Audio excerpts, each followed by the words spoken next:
বিসমিল্লাহির রহমানির রহিম। আসসালামু আলাইকুম রহমতুল্লাহি ওবরকাতুহ। আজকে 6 নম্বর দিনের তেলাওয়াত। তো আজকে তেলাওয়াত শুরু হবে সূরা আল আরাফ থেকে এবং পরবর্তীতে আংশিক পড়ানো হবে হচ্ছে সূরা আনফাল। সূরা আল আরাফ একটি মাক্কি সূরা এবং আজকে তেলাওয়াত শুরুই হবে সূরা আল আরাফ থেকে। তো এটার 9-10 নম্বর আয়াতে দেখলে আমরা দেখব যে আল্লাহর দিনে দিনে রাসূলকে মানুষের কাছে পাঠিয়েছেন, বিভিন্ন রাসূলদের। তো এই কমগুলোকে আল্লাহ পাক জিজ্ঞাসা করলাম যে আমি যে তোমাদের কাছে রাসূল পাঠিয়েছিলাম, তুমি তাদের সাথে কেমন বিহেভিয়ার করেছো, কীভাবে তাদেরকে গ্রহণ করেছিলে কিনা। আবার সব রাসূলকেও আল্লাহ পাক জিজ্ঞাসা করবে যে আমি যে তোমাদেরকে বার্তা এবং বিধান দিয়ে পাঠিয়েছিলাম সেগুলোকে নিজ নিজ উম্মতের কাছে ঠিকমতো পৌঁছে দিয়েছিলে কিনা। তো রাসূলদেরও একটা দায়িত্ব আছে যেটা আল্লাহ পাক জিজ্ঞাসা করবেন কিয়ামতের দিন।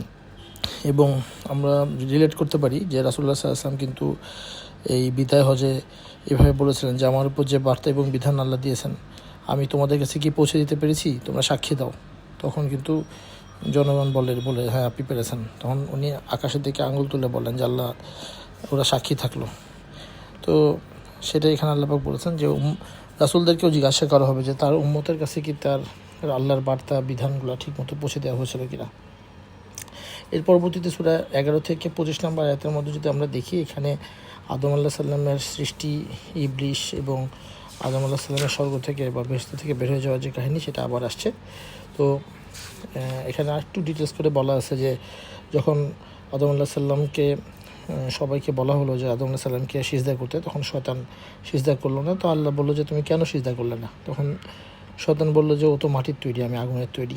তখন আল্লাহ তাকে অভিশাপ দিল। তখন এই ইবলিশ শয়তান আল্লাহর কাছে কিয়ামত পর্যন্ত টাইম নিল এবং বলল যে যে মানুষের জন্য আজকে আমি আল্লাহর অভিশাপ পেলাম সেই মানুষকে আমি ডান দিক থেকে বাম দিক থেকে সামনে থেকে পিছন দিক থেকে প্ররোচনা দিব অন্যায় করার।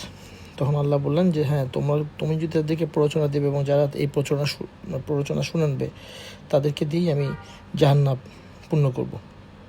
আর এদিকে আদম আলাইহিস সালাম এবং তার সঙ্গী মা হাওয়াকে আল্লাহ পাক জান্নাতে বসবাস করতে দিলেন এবং বললেন যে সব কিছু করো, এনজয়, এখানে থাকো, খাওয়া দাওয়া করো, সব কিছু করো, ঘুরে ফেরাও, কিন্তু ওই গাছটার কাছে যেও না, ওই গাছের ফল খেও না। যেই গাছটার ফল খাওয়ার কথা বলা হচ্ছে, এবার শয়তান বিভিন্ন রূপ নিয়ে এসে তাদের কাছে বলে যে এই ফলটা যদি তুমি খাও তাহলে তুমি ফেরেশতা হয়ে যাবে, তোমার আর মৃত্যুর চিন্তা থাকবে না এবং তুমি ফেরেশতা হয়ে যাবে, তুমি আল্লাহর আরও ভালোভাবে ইবাদত করতে পারবে। তো আমরা জানি সবাই যে আদম আলাইহিস সালাম এবং হাওয়া ওনারা প্ররোচিত হয়ে ফলটা খান এবং ফলটা খাওয়ার পরে আসলে তাদের লজ্জাস্থান উন্মুক্ত হয়ে গেলে তখন তাদেরকে বেহেশত থেকে পৃথিবীতে পাঠিয়ে দেওয়া হয় এবং তখন তারা আল্লাহর কাছে দোয়া করে নিজেদের মাফ চেয়ে নেন, কিন্তু তারা পৃথিবীতে চলে আসেন। তো আল্লাহ পাক বলতেছে যে আমাদেরকে বলতেছে যে তোমাদের পিতামাতাকে জান্নাত থেকে কীভাবে বের করে দেওয়া হয়েছে সেটা তোমরা মনে রেখো। তোমাদের পিতামাতার পোশাক শয়তান কীভাবে খুলে ফেলেছিল সেটা মাথায় রেখো, যাতে শয়তানের প্ররোচনা তোমরা পেরো না, কারণ শয়তান তোমাদের প্রকাশ্য শত্রু। আর আল্লাহ পাক এটাও বলে দিচ্ছে যে যদি আমরা খাঁটি আনুগত্য সহকারে আল্লাহ পাককে ডাকি তাহলে শয়তান কখনো আমাদেরকে প্রতারিত করতে পারবে না। এখানে 32 নম্বর আয়াতের দিকে আমি দেখি যে নামাজের সময় আল্লাহ পাক আমাদেরকে সুন্দর উত্তম জামাকাপড় পরে নামাজ পড়ার কথা বলতেছে এবং আমাদেরকে খাওয়া দাওয়া করতে বলতেছে, কিন্তু অপচয় করতে মানা করতেছে, কারণ তিনি অপব্যয়কারীদেরকে পছন্দ করেন না। এরপরে আমি যদি 46-47 আয়াতের দিকে যাই, তাহলে আমাদের এখানে একটা আরাফ বলে একটা কনসেপ্ট আমরা দেখি। আরাফের দেয়াল, এটা হচ্ছে ওই যখন কিয়ামত সংঘটিত হবে এবং জাহান্নাম এবং জান্নাতের মাঝখানে একটা জায়গা থাকবে যেটা হচ্ছে আরাফ। এটা বলা হয় একটা পাহাড় অথবা একটা প্রাচীর, মোটা অনেক প্রাচীর, যেটার উপরে বেশ কিছু লোক থাকবে, তারা হচ্ছে আরাফবাসী।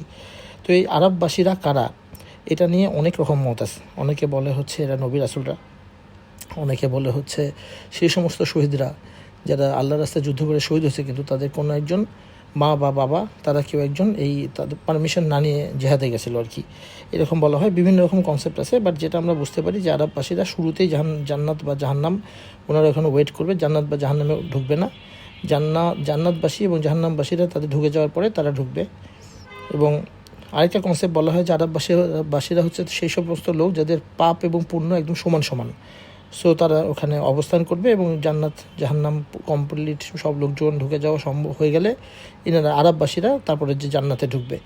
তো এটা আসলে এক্স্যাক্টলি কী, এটা আল্লাহ পাকি ভালো জানেন যে এটা কে কারা, আরববাসীরা আসলে কারা। তবে এটা আমরা জানি যে তারা কিয়ামতের সময় যখন সবাই বিপদে থাকবে তখন তারা আরাফবাসীরা আরাফের যে জায়গাটাতে এই জায়গাটায় তারা বসে থাকতে পারবে। কিয়ামতের মধ্যে আমরা জানি যে সবাই দাঁড়িয়ে থাকবে, কিন্তু তারা বসে থাকবে এবং তারা সব জাহান্নামবাসীদের শেষ হয়ে গেলে তখন তারা জান্নাতে ঢুকবে। এতটুকু আমরা জানি, আল্লাহই ভালো জানেন আরববাসীরা আসলে কারা। অনেকগুলো মত আসছে এখানে। এরপরে 54 নম্বর আয়াতে আল্লাহ পাক বলেছেন যে তিনি আকাশ এবং পৃথিবী এগুলো মাত্র 6 দিনে তৈরি করেছেন। এরপর তিনি তার আরশে আজিমে বসেছেন বা সমাসীন হয়েছেন।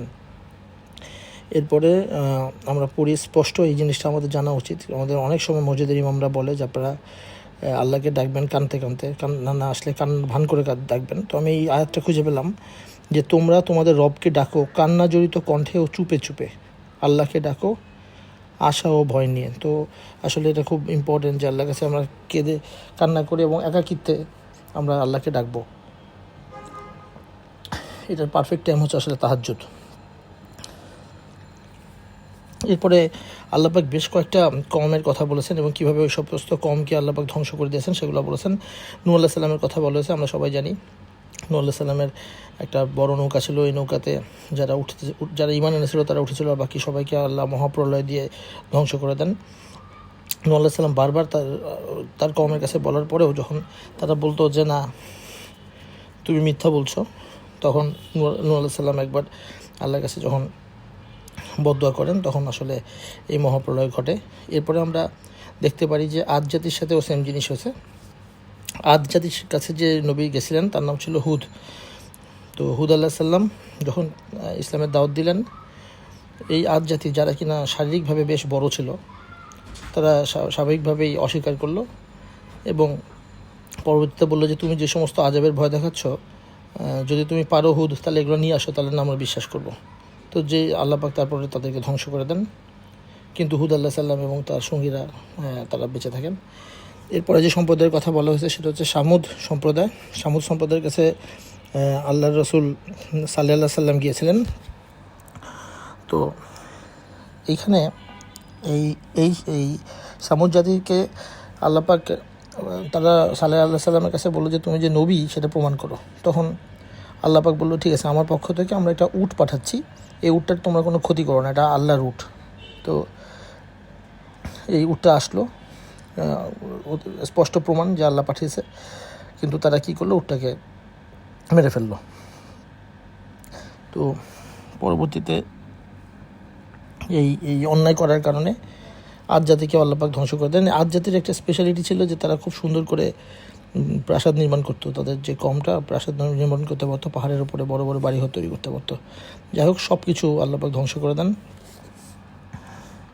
এবং ধ্বংসটা কিভাবে হয়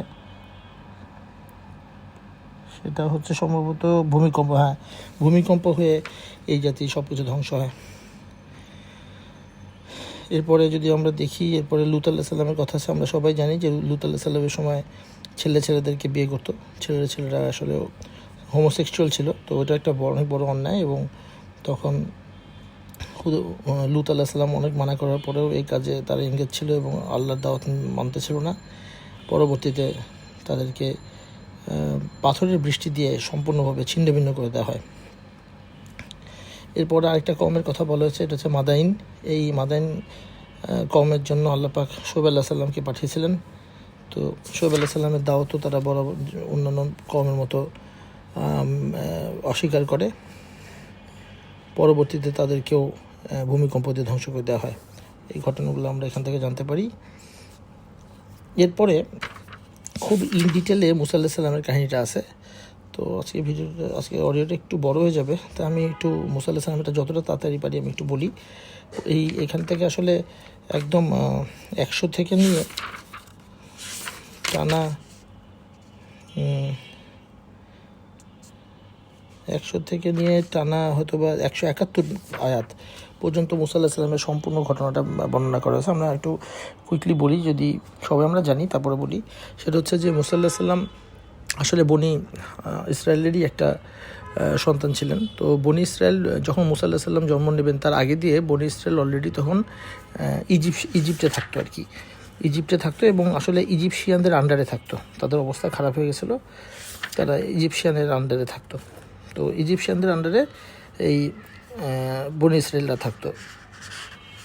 তো এই সময় ফেরাউন আসলে একজনের নাম না, ফেরাউন হচ্ছে শাসক, ইজিপ্টের শাসকদেরকে ওই সময় ফেরাউন বলতো।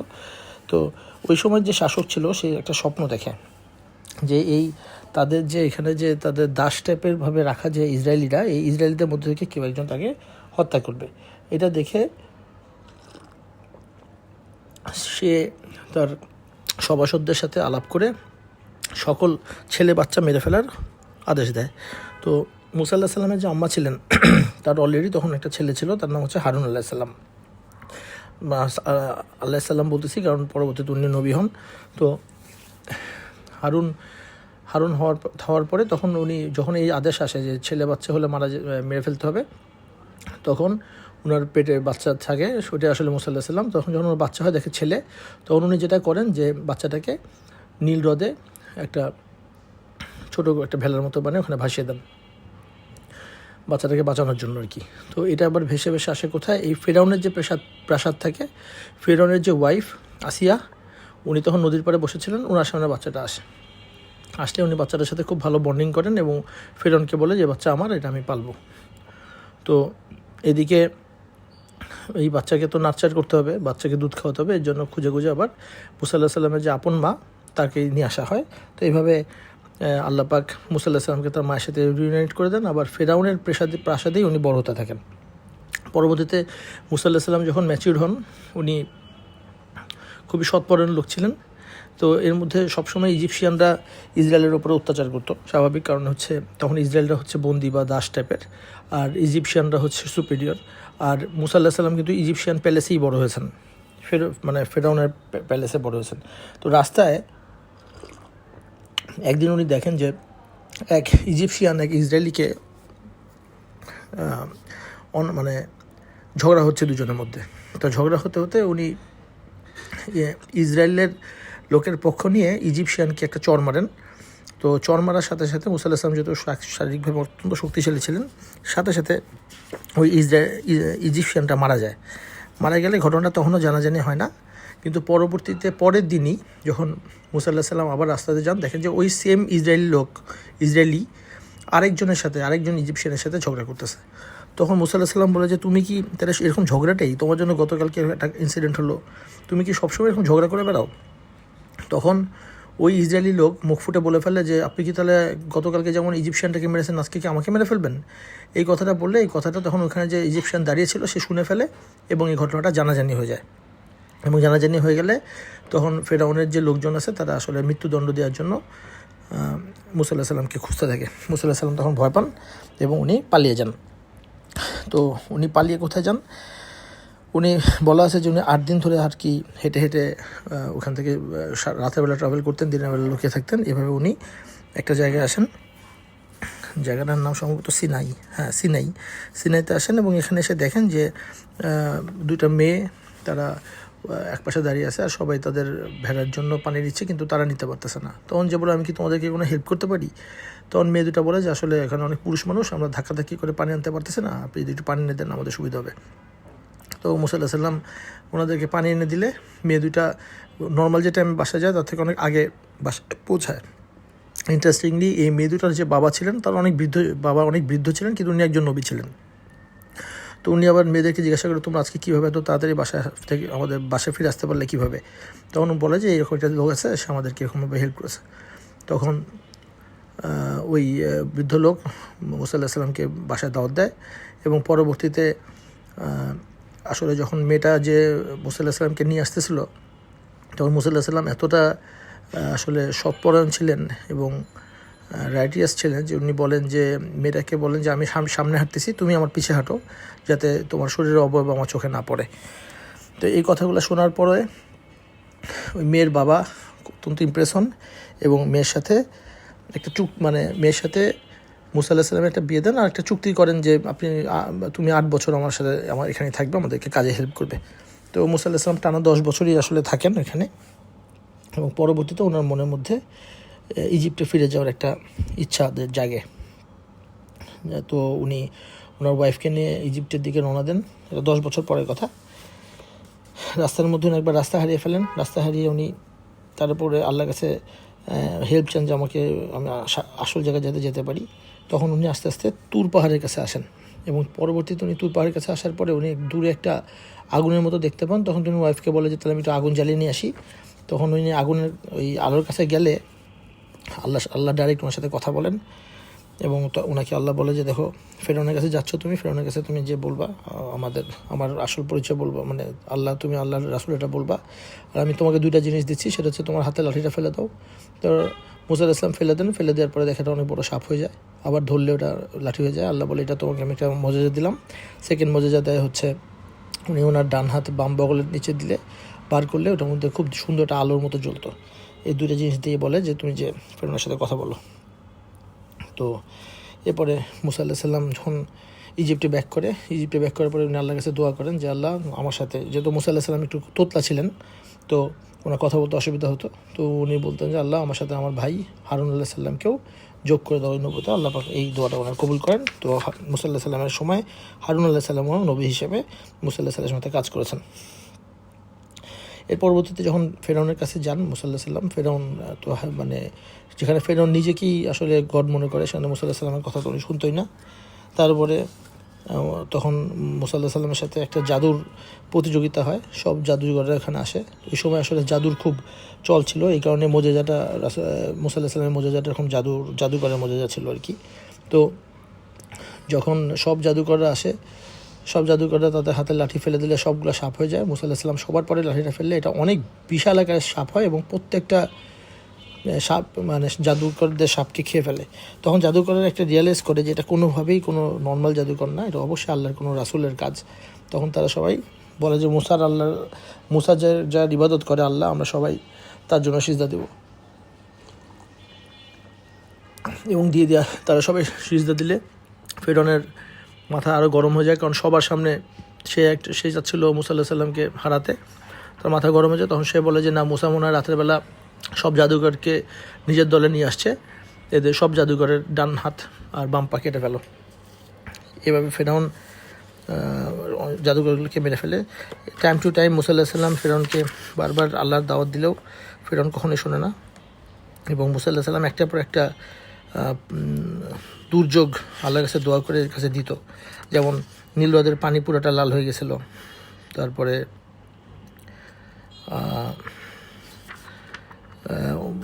ব্যাঙ, সব জায়গায় ব্যাঙ আসে, মানে উনি আল্লাহ একটার পর একটা প্লেগ, মানে এক এক সময় এক এক রকম দুর্যোগ দেয় এই ফেরাউনের সময়কার ফেরাউনকে। কিন্তু তখন ফেরাউন যখন বলতো যে মুসা আলাইহিস সালামকে ডেকে বলতো তুমি তোমার আল্লাহকে বলো এই দুর্যোগটাকে দূর করে দিতে, আমি ঈমান আনবো। তো মুসা আলাইহিস সালাম আবার আল্লাহর কাছে দোয়া করলে সেই দুর্যোগ চলে গেলে ফেরাউন আবার আগের মতোই একই কাজ করতো। কি দুর্যোগ দেওয়া হয়েছিল সেটা একটা লিস্টও ইনফ্যাক্ট কোরআন শরীফে দেওয়া আছে, আমি এখন আর খুঁজে পাচ্ছি না, একটু দেখে নিই। একটা হচ্ছে নীল হ্রদের পানি পুরো রক্তের মতো লাল হয়ে গেছিলো। একটা হচ্ছিল অসংখ্য ব্যাঙ, চারিদিকে ব্যাঙ আসছিল, ব্যাঙ এসে একদম পুরো ওদের থাকা অবস্থা খারাপ হয়েছে, সবার মাথায় অনেক উকুন হয়েছিল। এরকম বেশ কয়েকটা, আপনারা একটু দেখে নিন, আমি এখন হঠাৎ করে খুঁজে পেয়েছি। এটা হচ্ছে ঝড় তুফান, পঙ্গপাল তো আপনারা জানেন একটা বড় ধরনের পোকা, সব ফসল খেয়ে ফেলে। উকুন, ব্যাঙ ও রক্তপ্রবাহ সহ বিস্তারিত নিদর্শন হিসেবে প্রেরণ করেছে আল্লাহ পাক বলতেছে। এগুলো একটার পর একটা ডিজাস্টার দেওয়া হচ্ছে ফেরাউনের সময়। ফেরাউন তখন ইন্টারেস্টিংলি মুসা আলাইহিস সালামকে ডেকে বলতো যে আপনি আপনার আল্লাহর কাছে আমাদের জন্য এটা সরিয়ে নিতে বলেন, আমি ঈমান নিয়ে আসবো। তো এভাবে একটার পর একটা উনি শুনে নেই কখনই। ফেরাউন ছিল অত্যন্ত ইগোয়েস্টিক আর কি। এরপরে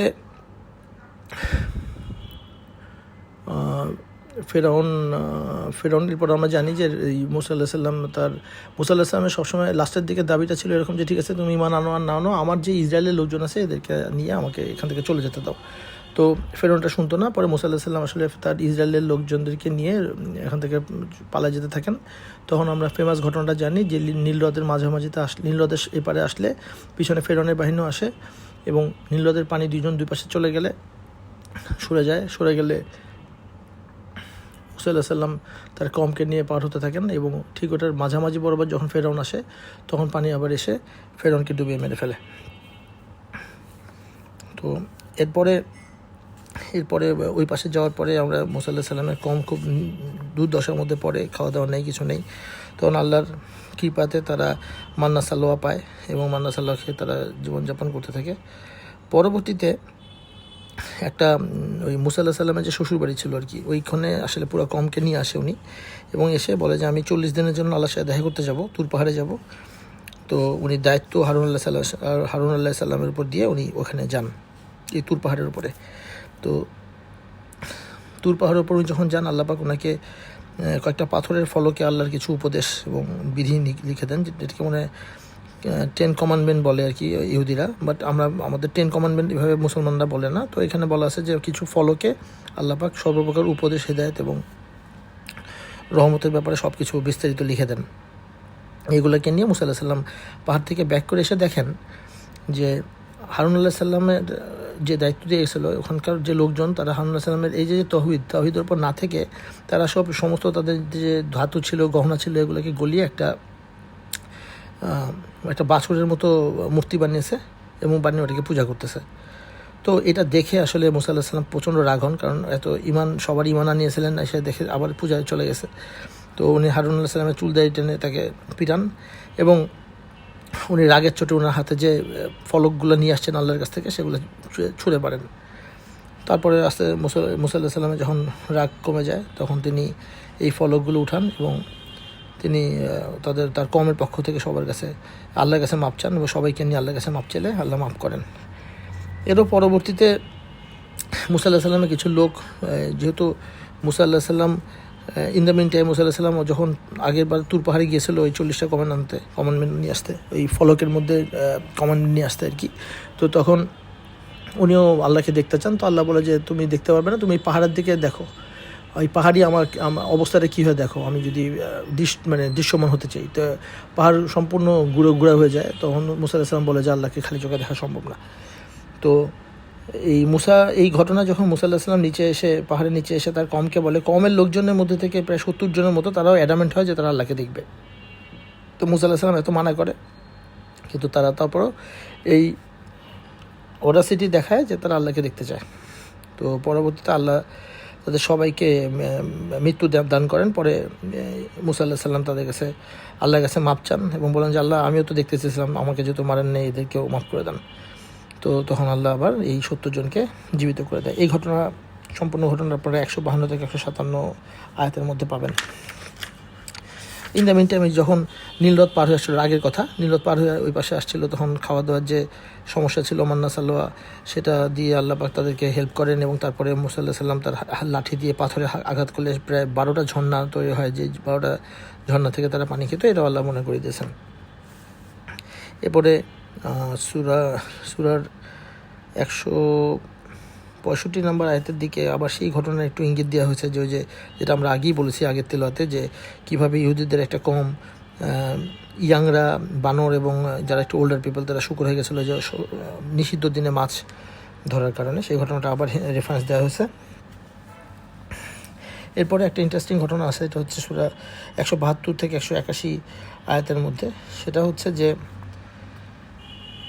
আয়াতটা পড়ি, তারপরে আমি ঘটনাটা বলতেছি। আয়াতটা হচ্ছে যে যারা আয়াতসমূহ অস্বীকার করেছে তাদের উপমা হচ্ছে কুকুরের মতো, যদি তুমি তাকে আক্রমণ করো তবে সে হাঁফাতে থাকে, যদি ছেড়ে দাও তবুও সে হাঁফাতে থাকে। এই ঘটনাটা আসছে হচ্ছে ইব্রাহিম আলাইহিস সালামের সময় একজন আলেম ছিলেন। সেই আলেম, তার নাম ছিল হচ্ছে বালামর ছিলেন। তো এই বালামর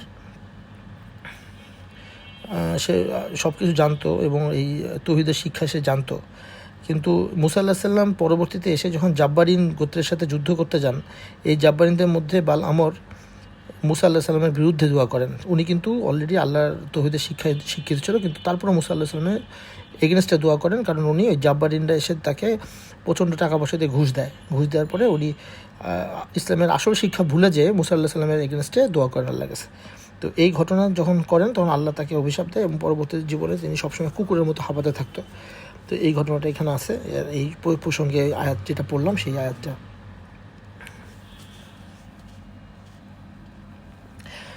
আর আরেকটা ছোটো ঘটনা, সেটা হচ্ছে যে একজন আমাদের এক সাহাবি, এটা আমি মক্কার ঘটনা বলতেছি, তিনি এক সময় ইয়া আল্লাহ ইয়া রহমান এরকম বললে সাথে সাথে পাশে যে কাফির ছিল সে বলে এদেরও তো একজন আল্লাহ না, এদেরও তো অনেকজন আল্লাহ আছে, নাহলে ইয়া আল্লাহ ইয়া রহমান দুইটা বললো কেন? তখন আল্লাহ পাক কোরআন শরীফে আসমাউল হাসনা, আমরা জানি আল্লাহ পাক তার নিজের নামগুলা কোরআন শরীফে নাজিল করেছে, যে তার অনেক নাম আছে। তার আসলে ইয়া আল্লাহ ইয়া রহমান বলতে একজন, একটা গডই, মাল্টিপল গড না। এই ঘটনাটা এখানে আছে।